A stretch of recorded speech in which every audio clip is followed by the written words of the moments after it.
the moments when tariffs go NASCAR.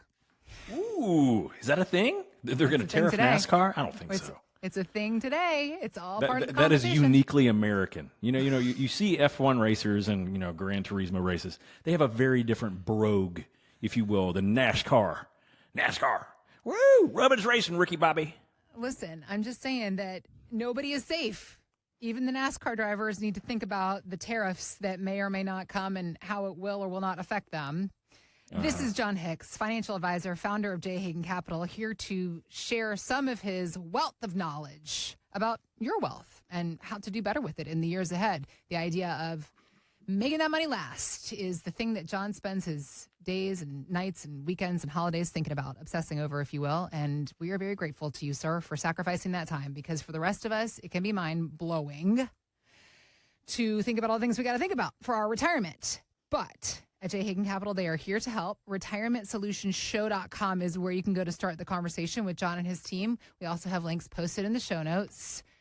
Today, we're going to talk tariffs in a sense of how it spreads across all industries because, obviously, politicians and investors have been talking tariffs for a while now.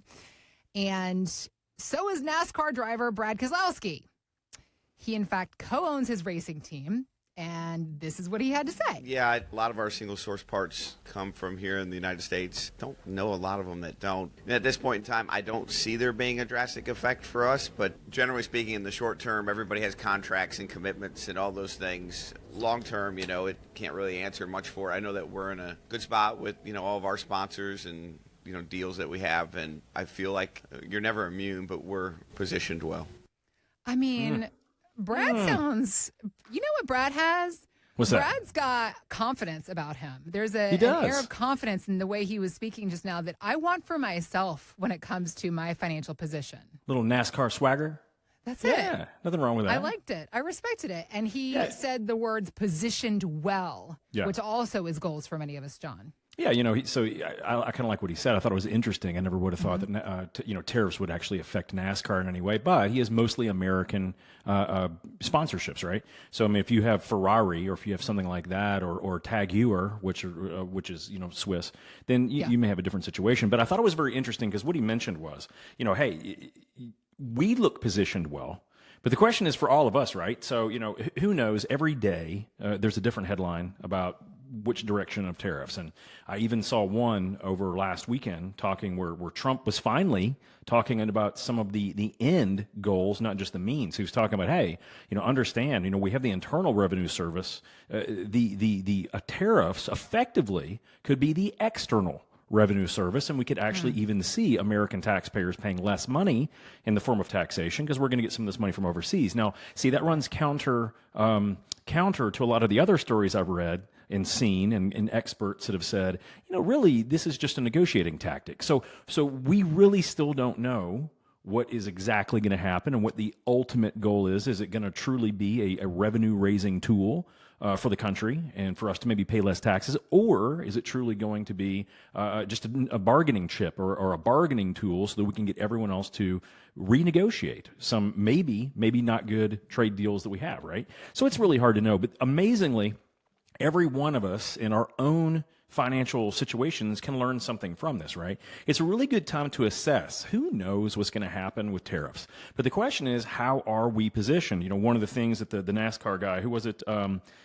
Keselowski? Yeah. One of the things he said was that he feel like he's positioned well. This is a great question. A lot of people I talk to, they get, cold, clammy hands at night because they don't know how well they're positioned. They don't know where that income is going to come from if the markets stay, depressed for very long, right? And who knows what's going to happen tomorrow or the next day. There's some interesting things out there in the mix that we truly, there's no way to know. No financial advisor knows, none of the talking heads on CNBC, certainly no one on any of the nightly news knows what's going to happen next. So we just want to really assess, number one, how are we protected and in what ways? Do we have a pension that we know is going to be secure? Do we feel pretty confident in our income sources we're going to have in retirement, right? So those are things that you may be positioned well yourself if you have your income and your protections lined up for retirement, right? And it shouldn't have to stop someone from waiting, to retire or anything like that, as long as you know you're positioned well. I think one of the biggest thing that people do, Heather, they focus on how much money have I saved? How much money have I saved? How much money have I saved? And Right. it's certainly a piece of the puzzle, but really we have to understand how much money do you need to spend? How much money do you need to spend? It's really the budget, right? Even if you look at the United States overall, we don't really have an income problem. We don't have a revenue problem. We bring in tons of money. We have a spending problem. We've been outspending what we've been bringing in way too much. And that's why we have kind of the issues we have. $36 trillion of federal debt. We still, at this point in time, have a budget deficit. Looks like this year, I just noticed that, or I just saw that Congress is going to expect to borrow another $480 billion this quarter, to try to firm things up. Hopefully they can fix some of that stuff. But guys, see, that's not an income problem. That's a spending problem. And that's one of the things that we can absolutely pay attention to, as we're assessing, hey, are we ready? Regardless of tariffs, are we ready for what happens next? Mm-hmm. You mentioned spending problems. Yeah, something we got a bunch of them. I know, but on a local level, on an individual level, I know if we can flip the narrative a little bit, the interesting thing that you see happen a lot is spending problems. People not spending enough. Oh, it's like, hey, go on and get out of there and take that trip and buy that car and do that thing. Do you really feel like leaving all of this money to your kids and grandkids? That is one of the biggest things that we learn, especially from small business owners who are thinking about exiting their business. They don't really know how they're going to sell it. They don't know how they're going to monetize, their blood, sweat, and tears for all those years. But what they've realized is that depending on where they position their money, a lot of them, they've oversaved. They got tons of money. And I talk to people all the time. They come in and they get like $4 million and they only spend like $4,000 a month. Well, heck, Heather, their Social Security is going to get really close to covering their monthly expenditures. But what has happened is that they've gotten in this frame of mind. This frame of mind of, I just got to keep putting money away. Just got to keep putting money away for a rainy day or whatever. And they get to a point where it doesn't matter how many boatloads and scads of cash they have. They don't even know how to spend it anymore. And that, to me, is problematic, right? If you knew, let's say you got some lower back pain.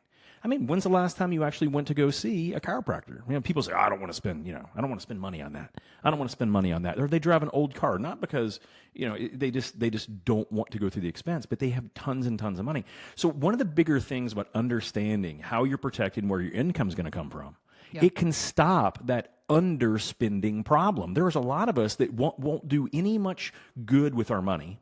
We're just going to die being the richest person in the graveyard. That is not being a very good steward of your finances. At the very minimum, you could have been giving it to a church or a civic group, or if someone to help out your neighbors or to your grandkids, right? And I'm not talking about just handing money away, like Daddy Warbucks.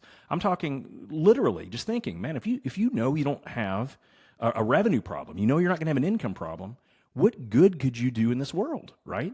We talk about all these billionaires that have signed the giving pledge, like Bill Gates and Warren Buffett, and their whole point is, hey, we're gonna have tons of money to give to our next generations and surviving spouses and things like that. But hey, we're going to give a lot of this away. We shouldn't be the only people to benefit from all of this wealth.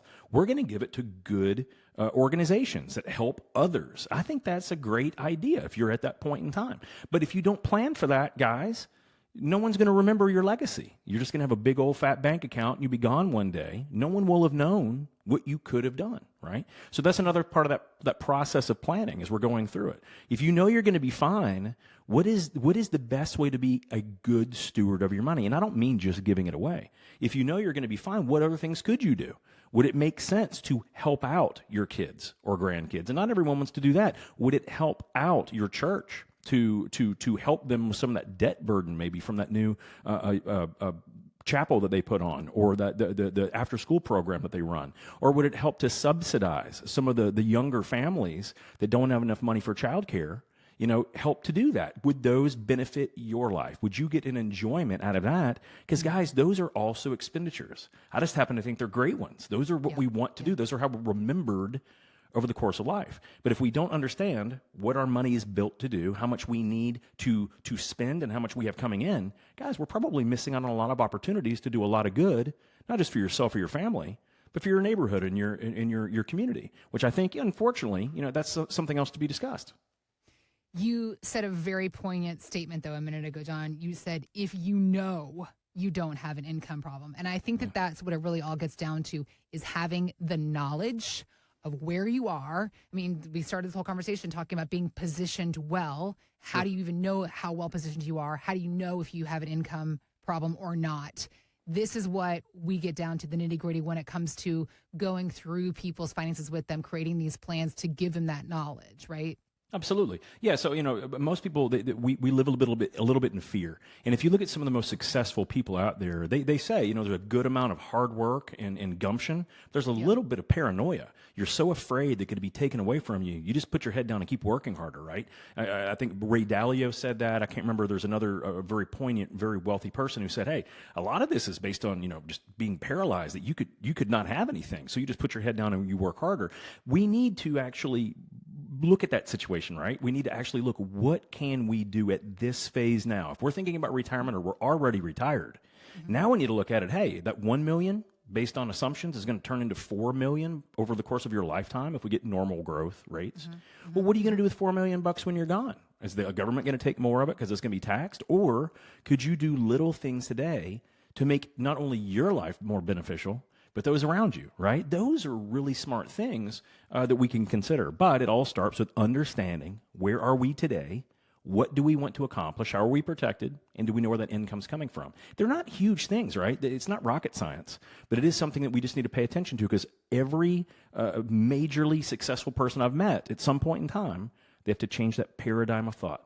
It's not about saving anymore or just trying to amass a bigger boat. It's about understanding, hey, what can you do now that would benefit your life the most, or your family's life, or your friends, or your communities, and go that direction. Helping you to understand what you can do now, particularly as you move to this next phase, this second phase of your financial life. This is what John and his team are doing every single day in the office and can do with and for you as well. So let's get started. Our website, retirementsolutionshow.com, is where to go to start the conversation with John and his team, understanding what little things you can be doing in the days and the weeks and the months that are going to lead to big benefits, big goals being achieved, the things that you want to see happen for yourself, your life, your family's life in the years ahead. This is all part of the planning process, and John and his team ready to help you, show you what you can do, what your options are, and most importantly, give you the knowledge, give you the information so that you can make the decisions you want to make going forward. Again, it's retirementsolutionshow.com, or you can just click on the links we got posted in the show notes.